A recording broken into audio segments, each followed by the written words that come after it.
Mūsų įmonė Lietuvoje veikia jau 14 metų.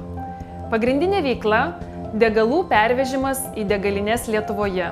Kadangi degalinių talpyklos yra optimaliai nedidelės, pristatymas turi vykti minučių tikslumu. Mūsų mašinos dirba 24 valandas per dieną, 7 dienas per savaitę. Todėl taip svarbu užtikrinti teisingą mašinos techninę būklę. Todėl bene pirmieji Pabaltyje esame pasirašę auksinius serviso kontraktus. Mūsų įmonė dirba laikydamasi aukštų kokybės ir aplinkosaugos standartų. Įmonėje yra įdiegti ISO 9001 ir 14000 standartai. Pagrindinis aplinkos taršos šaltinis mūsų veikloje yra variklio išmetamos dujos. Todėl nenuostabu, kad didelį dėmesį kreipiame į degalų sąnaudų mažinimą.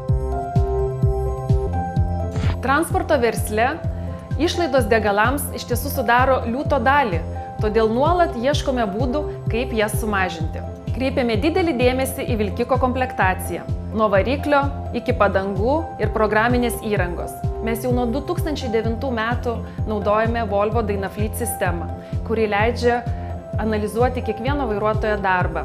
Degalų sąnaudas mažinti labai padeda ir Volvo mokymuose gauta praktika bei žinios apie važiavimo planavimą bei maksimalų vilkiko inercijos panaudojimą. Taigi kompleksas visų šių sprendimų leidžia įmonei pasiekti išties stulbinamų rezultatų. Vasaros mėnesiais mūsų vilkikai važiuoja po 20 000 km, į vieną pusę krauti, į kitą pusę tušti, 40 tonų bendras sąstatas ir rekordiniai mažiausi suvartojimai yra tik 21 litras 100 km.